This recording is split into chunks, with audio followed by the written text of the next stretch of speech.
Good morning, guys. It is Friday, March 8th, 2024. This is Bathrow Business. I got a little bit of coffee left, but I still got the news. So, let me take my last sip. One sec. All right. So, there is going to be just really one story that's going to dominate today's post because it's the jobs report, and it is a major story. You never want to overweigh any one story or any one piece of data, right? I mean, that's how you get in trouble. But this is kind of a big jobs report because I think we're finally seeing a bit of a tide turning. I could be completely wrong, and as you know, I've been the one that's advocating the most that the economy is strong. We don't need to cut interest rates, et cetera, et cetera. Inflation is still high, but this story couldn't make me start to change my mind and think, well, we're actually starting to move in the opposite direction. I still don't think we should cut interest rates. As you know, I am a hawk on interest rates. I think interest rates should be high because it's better for the common consumer. It's bad for big business. Again, not a communist. But we'll get into that in just a second. There's a couple minor stories I do want to mention. I'm showing a bit of cleavage here. I'm just gonna glaze over these. So, crypto Bitcoin is at 68,518. So it's right up near that record high of 69,000. It's just probably gonna break it anytime soon. Gold is still incredibly high. Gold is still at 2178, so well above where it should be. Just FYI. The other thing I'll mention is there's a BS thing going on before Congress. I try not to get political with these things, but it's bipartisan, so I feel like they're asking for it. Trying to ban TikTok. I think this is one of the stupidest stories out there, and I think this just exemplifies why we're not a serious people and how little we care about the actual consumer and individual here in the United States. So I'm going to rant really quickly. So, as you know, I am not a communist. I am just use that as a parody more than anything else. But the problem I have with this bill is they're banning TikTok simply because big tech wants them to. There is no other reason to do it. They say that ByteDance can be harvesting your private information and selling it to Chinese firms. The United States does that. Facebook, Meta, Twitter, insert company here, Google, all do that. And everybody loves talking about how much data Facebook has. I think this is an old statistic because it's from a couple years ago, but I think somebody did report that Google has 8 times the amount of data that Facebook has on you. So a lot of people don't have Facebook, both people in the older generation, a lot of people in the younger generation. Facebook just isn't popular as it used to be. But Google has way more data on those people, on both Facebook users and non-Facebook users. Are we passing any kind of protection for those people? No, because that's not in the interest of big tech. But ByteDance, which is a foreign company, all of a sudden we care about privacy? I mean, it's absolutely ridiculous. It's a clear protectionist move. It does not protect the consumer. All it does is protect big business. So that's my take on it, is it's a stupid bill passed by stupid people. Now, I'm going to jump into the jobs report. So, let's jump in. So, U.S. jobs report, we added a total of 275,000 jobs in February. Now, that is a large number, but here's the interesting part. It is above Dow Jones estimates. So the Dow Jones payrolls were estimated to be about 198,000, so we did blow past it.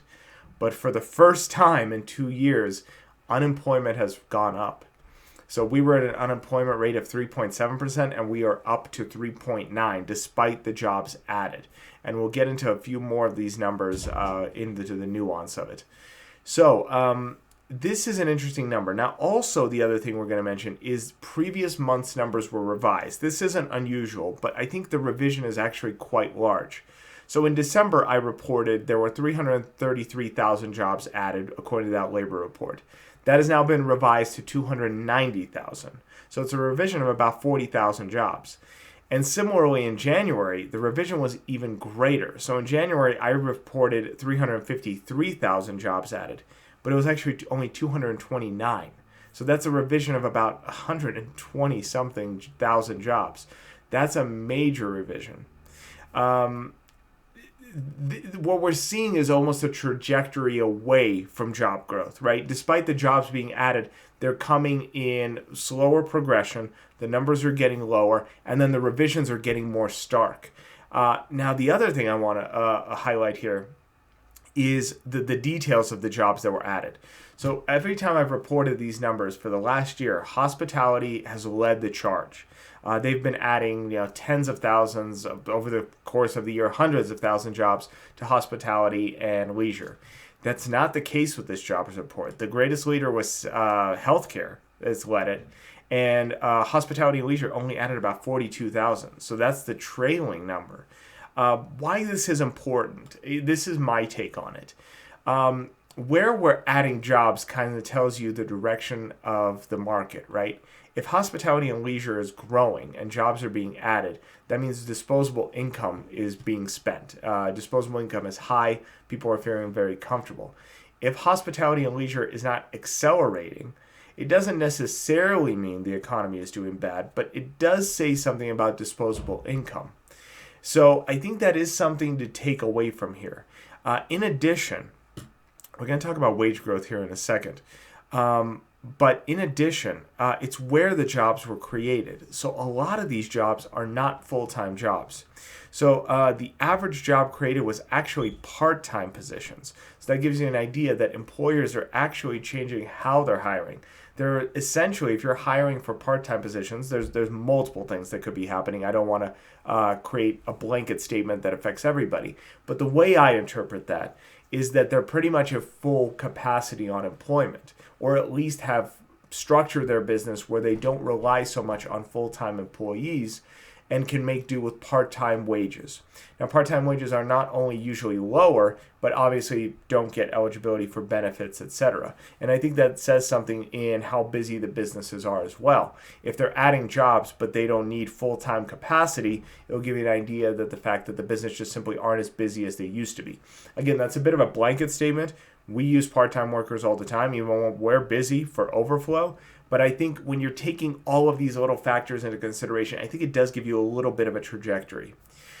Now, average earnings were also down. So this is on a month-to-month basis. So this is just from January to February. Remember, these are February numbers, right? So wages rose 0.1% for the month. But it's 0.1% lower than what was estimated. So wage growth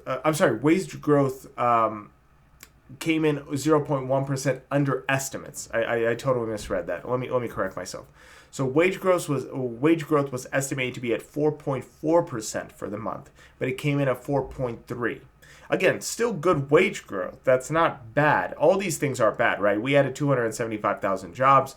There's there's growth in multiple industries, et cetera, but you're starting to see a trajectory, and you're starting to see a negative trajectory. So wage growth is coming in under estimation. The jobs being added aren't necessarily high-value jobs. Unemployment rate is ticking up. Now, let's elaborate a little bit on that unemployment rate. So February actually increased its job cuts from the same position it was last year. So last year in 2023 to 2024, job cuts in February actually increased by 9%. So that's what's contributing to that 3.7 to 3.9 jump in unemployment.